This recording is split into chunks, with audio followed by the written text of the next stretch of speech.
بما كانوا يكسبون. Akan tetapi kebanyakan dari mereka kadzabu, mendustakan ayat-ayat kami. Fa'akhadnahum bima kanu yaksibun, maka kami akan siksa mereka bima kanu yaksibun, karena apa yang mereka kerjakan. Tuh kan? Jadi kalau hari ini kitanya masih semangat jaga iman, gimana merawat iman? Ngaji, baca Quran, cari ilmu, mencatat faidah, upgrade diri. Faidah yang dicatat nanti disebarluaskan di sosial media. Itu masih ada berkah yang Allah curahkan. Alasan Allah melimpah curahkan berkah dari langit dan bumi itu ada.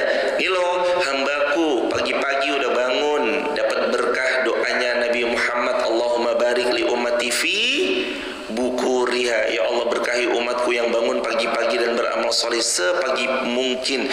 Pagi udah sholat sunnah, udah QRIS, udah sodaqoh subuh-subuh, baca Quran, ngaji, tadabbur. Yang kata Nabi, satu ayat yang kalian pelajari, tadaburi, lebih baik dari satu unta perempuan bunting hamil besar yang ada di rumah kalian, dan itu unta terbaik lan termahal. Dua ayat lebih baik dari dua unta terbaik termahal lagi hamil besar. Tiga ayat lebih baik dari tiga unta termahal lagi hamil besar. Empat ayat lebih baik dari empat unta. Lima ayat lebih baik dari, terus begitu jemaah.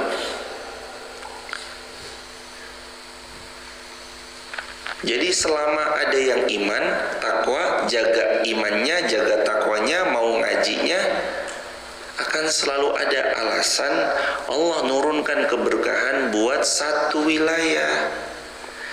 Yang ngaji mah cuma begini, misalkan gini ya, yang maksiat jumlahnya kan sedikit, yang ngaji kan banyak. Coba jemaah, biasanya ya di satu wilayah yang main togel sama yang tidak main togel, lebih banyak yang main togel atau tidak main togel? Yang tidak. Lagi-lagi dari satu kampung, Seribit, Margorejo misalnya gitu, mohon maaf, kalaupun ada ya, insya Allah mudah-mudahan nggak ada. Misalkan kalau ada yang minum khamr sama yang tidak minum khamr, banyak yang mana? Banyak yang tidak. Terakhir, kalau ada yang berbuat syirik sama yang tidak berbuat syirik, insya Allah lebih banyak yang buat syirik atau tidak berbuat syirik? Nah ini nggak tahu nih. Ya berbaik sangkanya insya Allah lebih banyak yang tidak berbuat syirik. Sekarang wajar kalau jamaah lihat makmur, tanahnya subur, nancepin singkong tumbuh, nancepin kol tumbuh, nancepin apapun tumbuh. Wajar. Kenapa? Yang maksiat lebih sedikit daripada yang taat. Yang zina lebih sedikit daripada yang tidak zina. Ya kan jemaah? Sedikit, jadinya insya Allah subur tanahnya, gembur, itu keberkahan tuh. Jadi barokah itu ya bukan karena kita seorang. Untuk satu wilayah, barokah itu karena peran banyak orang. Subuh-subuh udah aktivitas, beramal sholih, ngaji, baca Quran, itu tuh mengundang berkah loh jemaah. Ya hidupnya orang itu barokah, keluarganya barokah. Tadi apa? 3. Iman itu, kata ulama tadi,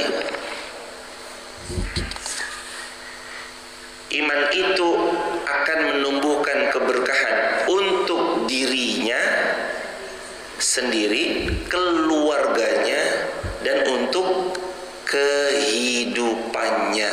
3. Jadi kalau orang beriman, berkah untuk dirinya, keluarganya, dan kehidupannya.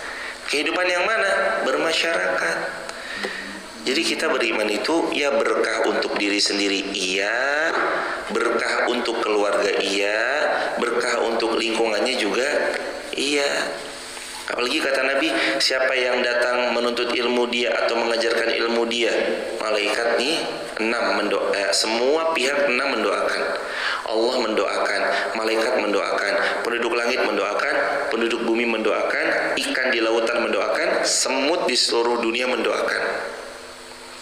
6. Allah, malaikat, penduduk langit, penduduk bumi, ikan, semut di seluruh dunia mendoakan. Coba bayangkan.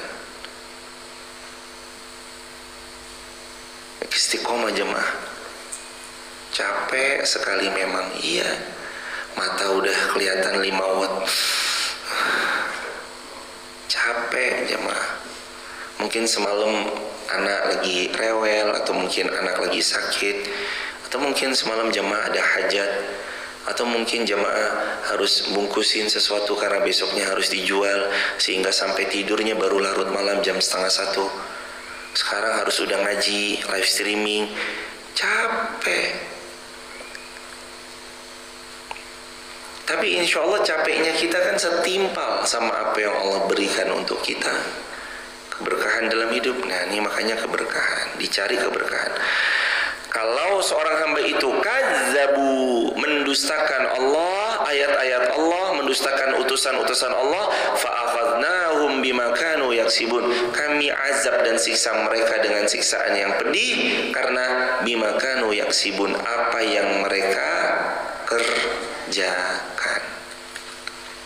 Jadi kita dikasih pahala karena amal, disiksa juga karena amal. Hati-hati makanya dalam beramal. Perbanyak 3, masih ingat? Teman solih, amal solih, ilmu. Lanjut, lap 97. Afa amina ahlul qura ayyatiyahum ba'suna bayatan wa hum naimun. Nah, coba jemaah saksikan, lihat ke ayat 97. Maka apakah penduduk negeri itu merasa aman dari siksaan Allah yang datang malam hari ketika mereka sedang tertidur lelap? Afa amina ahlul qura, apakah penduduk di suatu wilayah itu merasa aman? Ayyatiyahum ba'suna bayatan wa hum naimun, dari azab Allah yang bisa datang kepada mereka, wa hum naimun, sedangkan mereka sedang tertidur lelap. Hadirin, pernah suatu ketika tembok yang menutup dari suatu bendungan air malam-malam jam 2 jebol jemaah di dekat kampus kami UIN Jakarta. Dekat UIN tuh ada Situ Gintung namanya. Situ Gintung itu kayak bendungan gitu jemaah. Kalau nggak salah jam 1 jam 2 jebol jemaah. Tahu yang terjadi?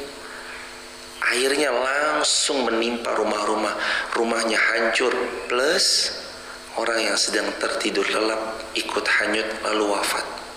Semoga Allah karunia wafat yang syahid untuk beliau semua, wafat husnul khatimah, kita baik sangka sama Allah. Tapi itu loh, ini jemaah. Afa amina ahlul qura, hei kaum, hei masyarakat, hei warga sekitar, afa amina ahlul qura, apakah kalian merasa kalian itu aman? Ayyatiyahum ba'suna bayatan wa hum naimun, apakah kamu merasa aman dari azabku, kata Allah, wa hum naimun, yang bisa datang ketika kalian sedang tertidur lelap.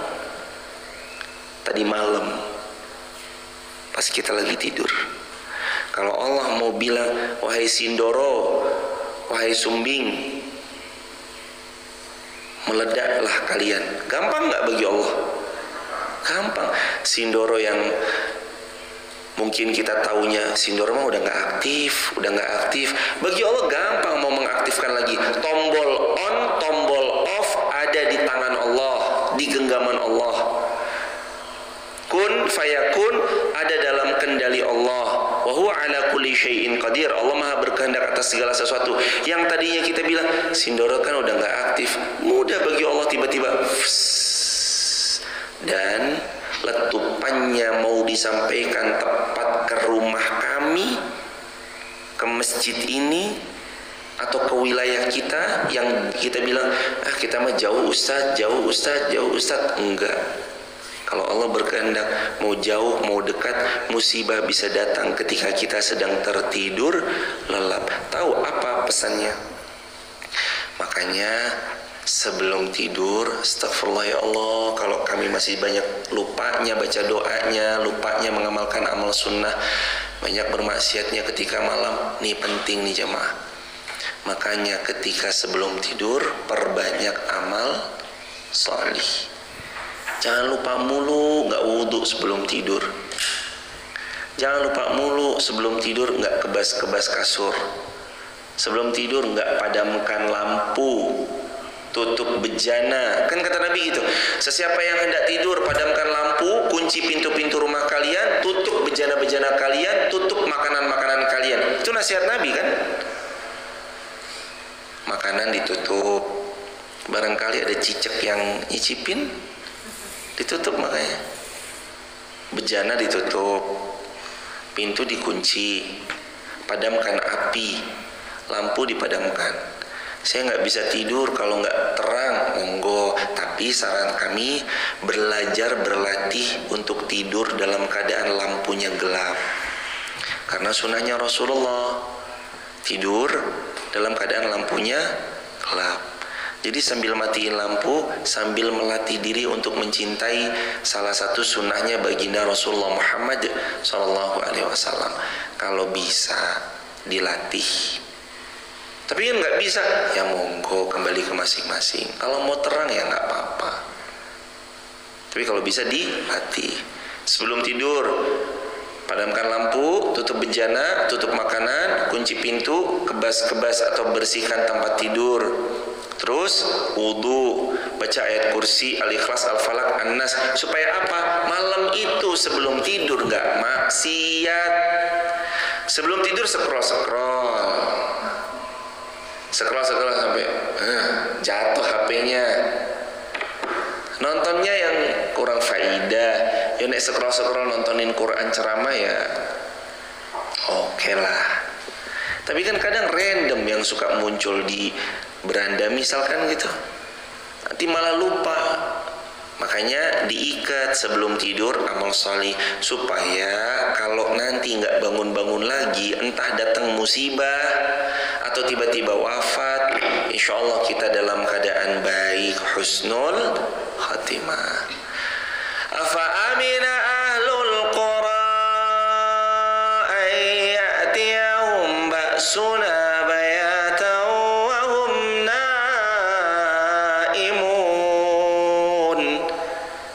Jangan pernah merasa aman dari azab yang bisa Allah datangkan sedangkan kita sedang tertidur lelap. Lagi tidur datang azab. Jangan pernah merasa aman. Lanjut ayat berikutnya. Awa amina ahlul qura ayyatiyahum ba'suna duhan wa hum yal'abun.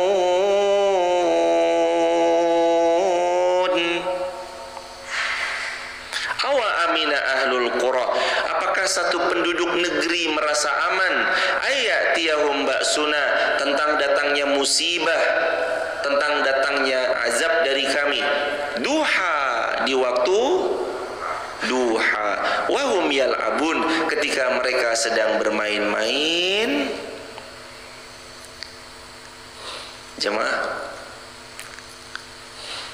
waktu duha kita lagi main.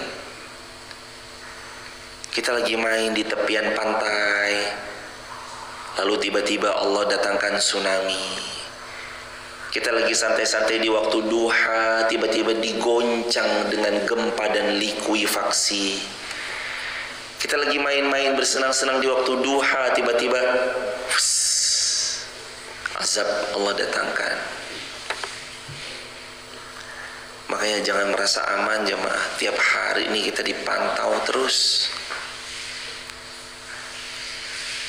Awa amina ahlul qura ayyatiyahum ba'suna duhaw wa hum yal'abun.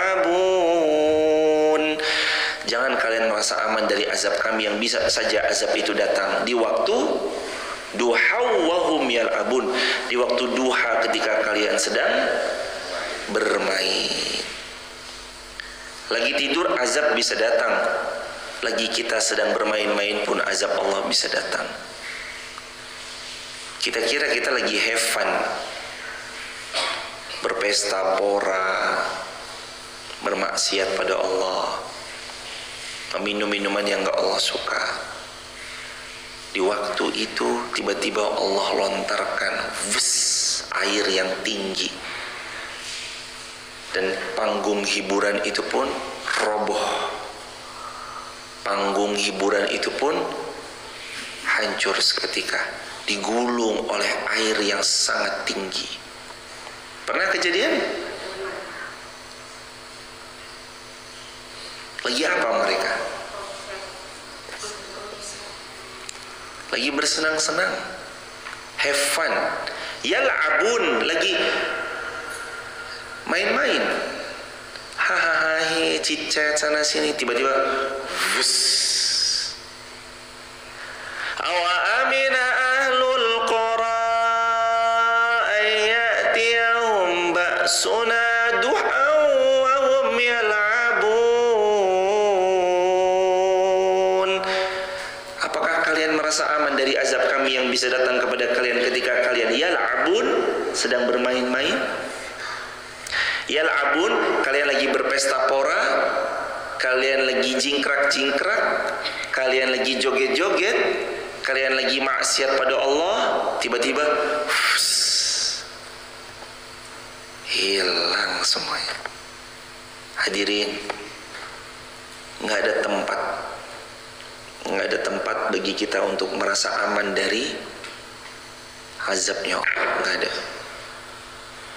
Kecuali kalau kita beriman dan bertakwa kepada Allah Subhanahu wa ta'ala.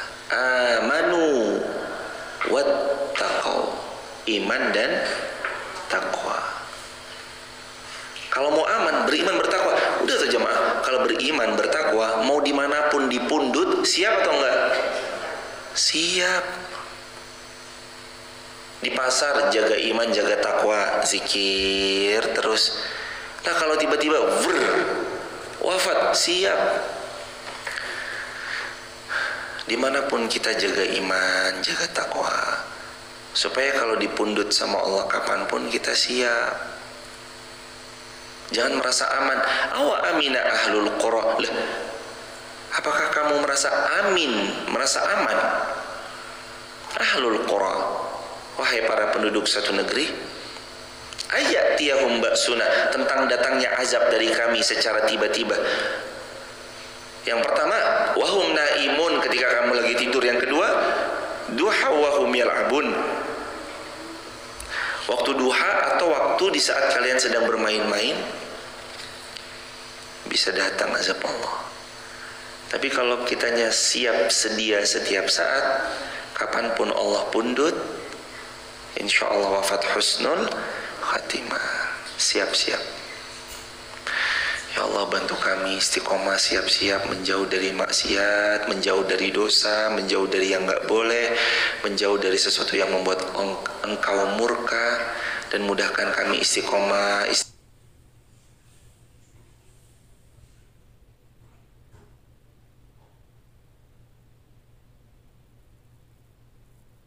Tertatih-tatih, dan wafatkan kami husnul khatimah. Yakin wafat husnul khatimah? Yakin insyaallah. Berikutnya, afa aminu makrallah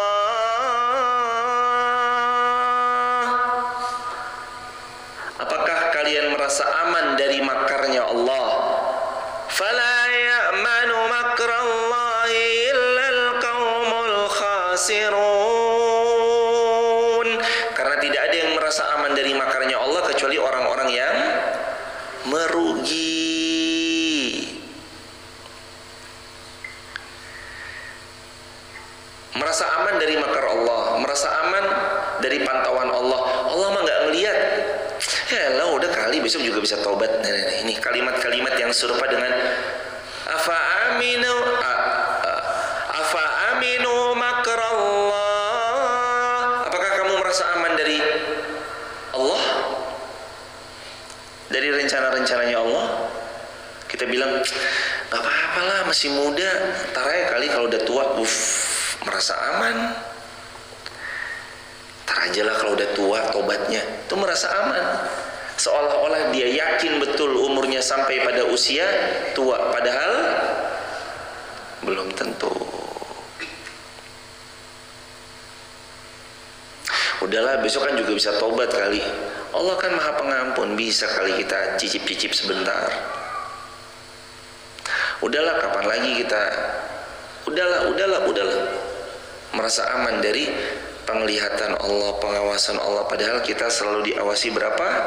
24 jam selalu diawasi. 24 jam tuh selalu diawasi.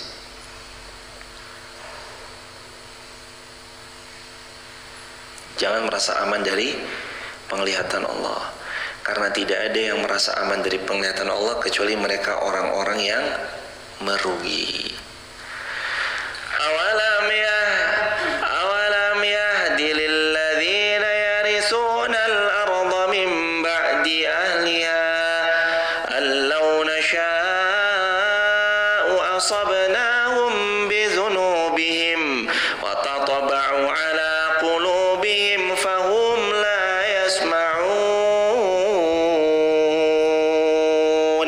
Ayat 100. Atau apakah belum jelas bagi orang-orang yang mewarisi suatu negeri setelah lenyap penduduknya bahwa kalau kami menghendaki pasti kami siksa mereka karena dosa-dosanya, dan kami mengunci hati mereka sehingga mereka tidak dapat mendengarkan dan mengambil pelajaran. Ini kan ayat negur. Hei, hambaku, tahu nggak sih? Dulu tuh ada yang membangkang kepada utusan-utusanku. Akhirnya aku banjirkan dan dia tenggelam karena banjir bandangnya. Kaumnya siapa? Nabi Nuh. Hei hambaku, kenapa kamu melakukan datang yang laki-laki kepada yang laki-laki, bukan datangnya laki-laki menghalalkan perempuan dengan cara menikah? Tapi dia malah berbuat yang Allah tidak suka. Kenapa? Kenapa kamu lakukan itu? Kenapa kamu lakukan itu?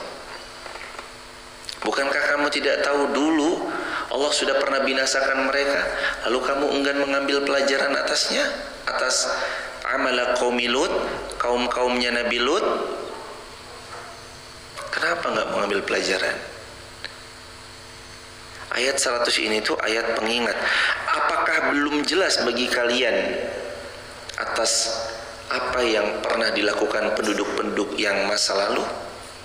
Atau gini bahasanya, emang kalian nggak mau ngambil pelajaran ya dari kaum-kaum terdahulu? Bukannya kalian tadi kasih tahu yang amala qaumi Lut dihujani dengan apa? Batu jemaah. Udah hujan batu, diulangi lagi, terus Allah turunkan apa? Di balik buminya.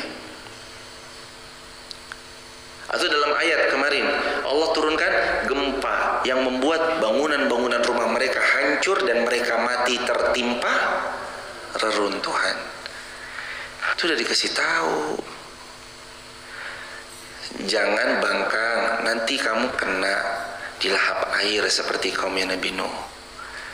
Jangan ngamalin jangan melakukan amala qaumi Lut, amalan kaumnya Nabi Lut. Yang laki datang kepada yang laki, perempuan datang kepada perempuan, akhirnya Allah hujani dengan batu, atau juga Allah goncang dengan gempa dan mereka tertimpa runtuhan. Nah sekarang tinggal pilih, silahkan mau kayak apa jemaah. Kalau mau sukses, lihat umatnya Nabi Muhammad. Nabi Muhammad masjidnya, tiangnya itu bukan tiang beton begini jamaah, tiangnya pelepah kurma, tapi takluk 2/3 dunia. Nabi Muhammad salat sallallahu alaihi wasallam dan para sahabat radhiyallahu anhum ajmain. Rasulullah sallallahu alaihi wasallam salat, alasnya masih tanah. Kita alasnya karpet. Tapi Nabi takluk 2/3 dunia. Jadi ini bukan cuma tentang fisik semata jemaah. Oke lah sekarang fisik, alhamdulillah dititipi Allah sudah agak lebih nyaman. Berarti effort perjuangannya harus lebih. Jangan dikit-dikit ngantuk. Ayo bu mangkat, ngantuk wes. Bu ngaji ayo, ngantuk wes dhisik wae lah. Tidur. Hadirin, bangkit, semangat, amal soleh, capek sebentar doang kok, lawang besok ntar kalau udah mati, nggak besok deh, ntar hari ini kalau udah mati, oh capeknya selesai. Sholat itu sebentar, cuma sampai mati aja. Kalau matinya hari ini, ya sholatnya cuma sampai hari ini, betul? Ya udah. Begitu hadirin. Jadi belajar juga dari kaum-kaum. Kan kemarin kita belajar kaum Nabi Nuh. Lanjut kaum Nabi Musa. Lanjut Nabi Salih. Lanjut Nabi Hud. Lanjut Nabi Shu'aib. Udah nih ada semua. Nabi Lut juga termasuk. Ada semua. Di-spill dikit-dikit sama Allah kisah-kisahnya. Nih ya begini kisahnya. Nih ya Nabi Shu'aib begini. Ini ya Nabi Lut kaumnya Allah beginikan. Tergantung nih kita mau jadi kaum apa nih. Amanu wattaqau. Kalau jadi kaum yang amanu beriman, wattaqau dan bertakwa, la fatahna alaihim barakatim minas sama'i wal ardh. Allah turunkan berkah dari langit dan dari bumi. Barokah.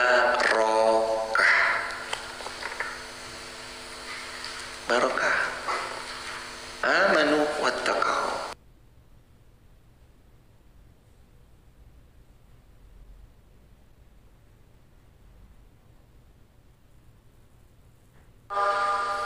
Naqussu 'alaika min anba'iha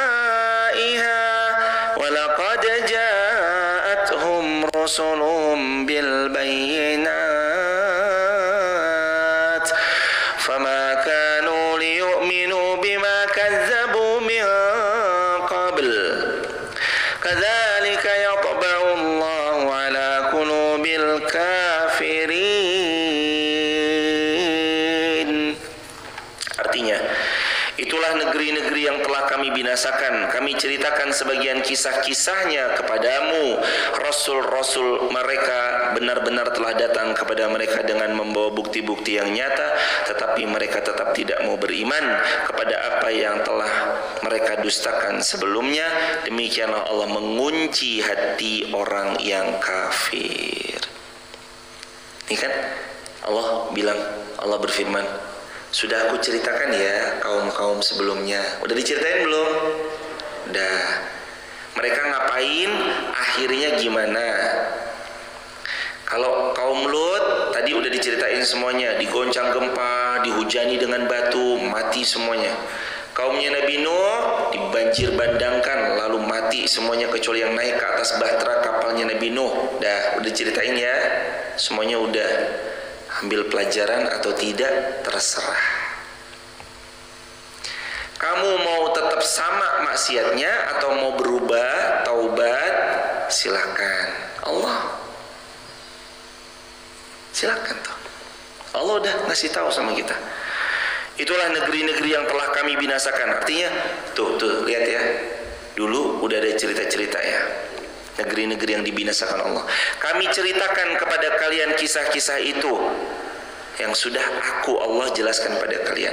Makanya kalau kita ngaji buka Quran, kita jadi tahu jemaah kisah-kisahnya kayak gimana gitu. Makanya gudang ilmu tuh di Al-Quran. Ini gudang ilmu nih, gudang ilmu dari segala gudang.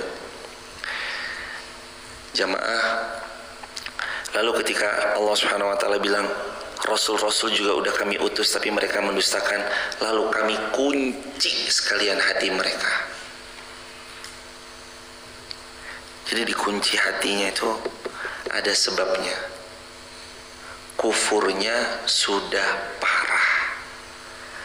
Tingkat kekufuran yang parah berpotensi membuat hati terkunci. Tingkat dosa yang, jadi gini ya, kalau cepat-cepat taubat, astagfirullah, taubat, misalkan buat dosa tobat lagi, buat dosa tobat lagi, walaupun jangan dimain-mainin juga ya jemaah, tapi gini loh, kalau buat dosa tobat lagi, buat dosa tobat lagi, itu perumpamaan ya kayak kita kotor cuci lagi, kotor cuci lagi. Tapi kalau misalkan kita buat dosa dan nggak tobat-tobat, dibiarkan dosa lagi, takut-takut kotor, dibiarkan, didiamkan, mengering sampai berkarak di piring. Lah jamaah begini, itu piring kotor didiamin setahun, begitu aja terus, nodanya pasti keras. Kalau udah keras, mau dicuci sehebat apapun, sabun sebagus apapun juga susah. Udah kerasnya udah nempel gitu loh jemaah. Makanya paling bagus gelas kotor, piring kotor dicuci cepet-cepet. Habis makan langsung cuci. Ya kalau kita mah banyak dosanya, saya yang ngomong juga, bukan kita deh, jemaah mah banyak pahalanya. Saya lah, kalau saya mah banyak dosanya. Makanya ngaji gini nih, mudah-mudahan Allah ampuni, amin. Kita ngaji gini kan supaya dapat ampunan Allah juga, betul nggak? Tadi kan Allah mendoakan Allah mengampuni dosa, malaikat mendoakan, penduduk langit, penduduk bumi, ikan di lautan dan semua semut di seluruh dunia mendoakan kita supaya kita diampuni Allah. Jadi kira-kira kalau semut-semut doain kita, dosa kita diampuni nggak? Insya Allah, insya Allah diampuni. Semut mah nggak ada dosanya jemaah. Ikan ada dosanya nggak ikan? Ikan nggak ada dosanya. Lah ikan tuh mendoakan kita. Kata Nabi, wahattal hut, sampai-sampai ikan di kedalaman lautan tuh semuanya mendoakan kita. La yusalluna ala muallimin nasal khair, benar-benar mendoakan orang yang mengajarkan ilmu kepada manusia yang lain. Sebelum mengajarkan pasti belajar dulu. Jadi Allah mau ngasih tahu, hambaku belajar ya dari kaum terdahulu. Pokoknya jangan ngulangi. Mau limo, mendem, madon, madat, terus pokoknya berbuat kerusakan yang 5M. Mabuk, berzina, berjudi, berbohong, berdusta, dan segala bentuk macam-macamnya itu, mencuri. Itu kalau nggak cepet-cepet diinsyafi, ditaubati, nanti efeknya tuh bisa kemana-mana. Makanya kenapa zina kok disuruh Nabi diasingkan? Kan zina yang belum nikah, kata Nabi itu 2. 1, dicambuk 100 kali cambuk. Al-Quran juga demikian kan, fajlidu kulla wahidin mi'ata jaldah. Jilid atau dicambuk 100 kali cambuk. Habis itu diapain? Diasingkan. Kenapa diasingkan? Kenapa? Agar supaya kalau azab turun tidak mengenai atau menimpa rumah di sekeliling pezina itu. Kan dulu orang tua kita pernah bilang ya, hati-hati kalau ada orang yang zina, takut-takut 40 rumah kanan, 40 rumah kiri, 40 rumah depan dan belakang kena azab. Sebenarnya sih orang tua kita tuh mau menyampaikan yang tadi,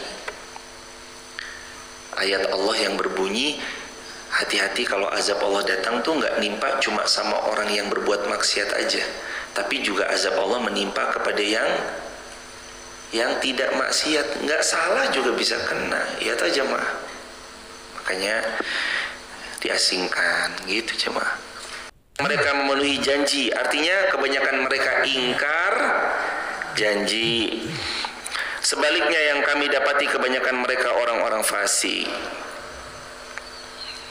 Mereka tuh nggak tepati janji sih, kalau ngomong tuh banyak bohongnya. Kalau ngomong banyak dustanya. Kalau ngomong mereka banyak nggak sesuainya dengan ucapannya. Ya Allah, ini ya teguran buat yang berbicara juga, buat kita bareng-bareng. Gimana pun kan banyak ngomong kan banyak salah ya jemaah. Ngomong kan juga harus PR kita menyelaraskan sama apa yang kita ucap ya jemaah. Contoh gini jemaah, saya bilang, ayo istiqomah jemaah, istiqomah jemaah, istiqomah jemaah. Lah sayanya nggak istiqomah, kan PR juga.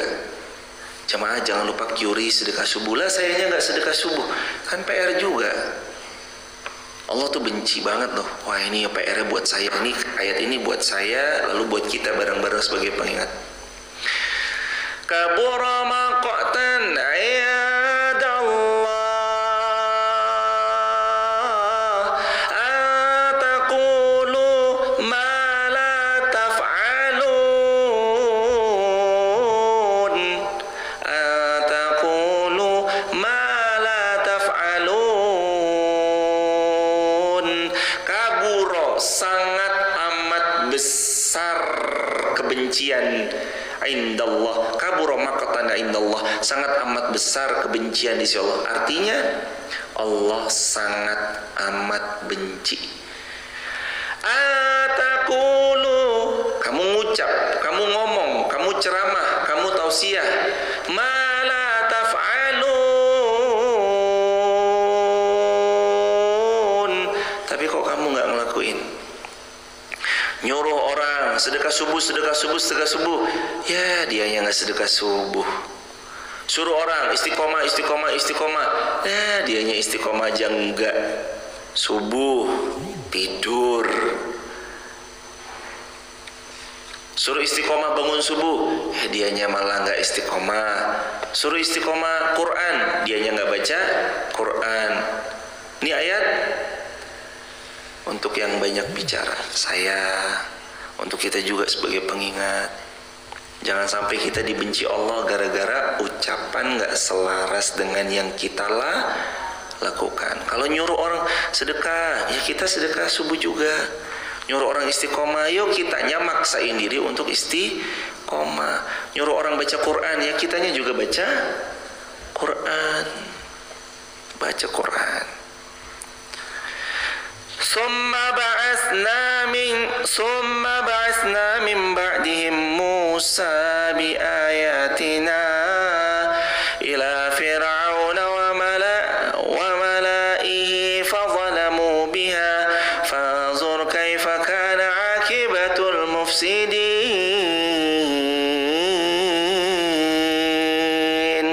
Setelah mereka kemudian kami utus Nabi Musa membawa bukti-bukti kepada Fir'aun dan pemuka-pemuka kaum lainnya, lalu mereka mengingkari bukti-bukti yang Musa bawa. Maka perhatikan bagaimana kesudahan orang-orang yang berbuat kerusakan. Ini ditantang. Oh kamu mau zalim, kamu tuh mau ngikutin jejak-jejaknya Fir'aun. Allah bilang apa? Fazur kaifa kana akibatul mufsidin. Lihat aja. Fanzur, lihat aja. Just wait and see. Lihat aja. Just wait and see. Tunggu dan lihat. Fanzur, lihat. Kaifa kana akibatul mufsidin. Gimana akhir hidupnya orang-orang yang zalim. Lihat aja. Lihat. Gimana akhir hidupnya orang yang zalim, culas, bohong, pengkhianat, gak amanah. Lihat aja akhir hidupnya kayak gimana. Gak jujur. Lihat aja akhir hidupnya gimana. Fanzur kaifa kana akibatul mufsidin. Lihat aja akhir kehidupan orang yang mufsidin, berbuat kerusakan. Ya zalim, bohong, culas, gak tepati janji. Lihat aja. Fanzur, just wait and see. Lihat, yuk kita lihat. Yang ketika berkuasa, lalu dengan kekuasaannya dia berbuat yang semena-mena. Lihat akhir kesudahan hidupnya.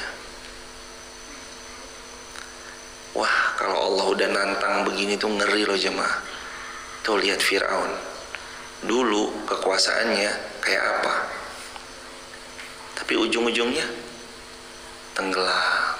Lihat Namrud berkuasa kayak apa, tapi mati cuma gara-gara lalat yang masuk ke dalam hidung, bersarang, sakit kepalanya, dipukul, pukul lagi, mati gara-gara seekor lalat. Padahal ini penguasa yang hebat yang mengaku dirinya adalah Tuhan.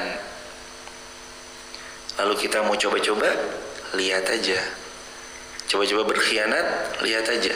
Coba-coba nggak amanah, lihat aja. Bahasa Jawanya apa?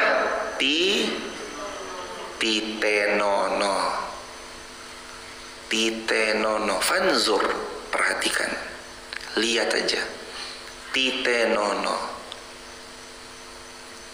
Lihat aja nanti ending hidupnya orang-orang yang mufsidin. Fanzur kaifa kana aqibatul mufsidin. Lihat bagaimana akhir kehidupan dari orang-orang yang berbuat kerusakan. Terakhir, waqala Musa ya Fir'aunu inni rasulun mir rabbil alamin. Nanti kita buka kisahnya Musa. Ini kan tipis-tipis Nabi Musa suruh datang kepada Fir'aun, tapi ternyata Fir'aunnya membangkang. Fir'aunnya ngaku tuh Tuhan, Fir'aunnya malah bermaksiat, makin maksiat, dan seterusnya. Nanti lihat aja akhirnya gimana. Padahal Musa sudah bilang, inni rasulun mir rabbil alamin. Aku adalah utusan dari Allah, Tuhan semesta alam. Ini semua nasihat buat diri saya dan buat kita semua. Ayo jemaah, yang halal-halal nikmati. Disuruh beli kalender, harga kalender 20.000 misalkan, contoh. Suruh beli kalendernya harga 20.000. Order misalkan 1.000 kalender itu berarti 20 juta. Lalu setelah diorder 20 juta 1.000 kalender misalkan ya, terus ternyata pas ngambil kalender kita dikasih amplop. Ini ya, apa nih? Hadiah. Dibuka ternyata amplopnya misalnya 2 juta. Oh, hadiah buat siapa? Buat saya.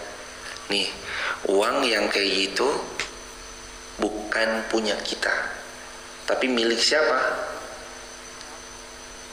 Milik pihak yang nyuruh buat kalender. Jadi kalau yang nyuruh itu misalkan instansi, maka kembalikan 2 juta yang hadiah tadi untuk kita, kembalikan ke instansi. Uang yang kayak gitu tuh uang-uang yang nanti bisa membahayakan.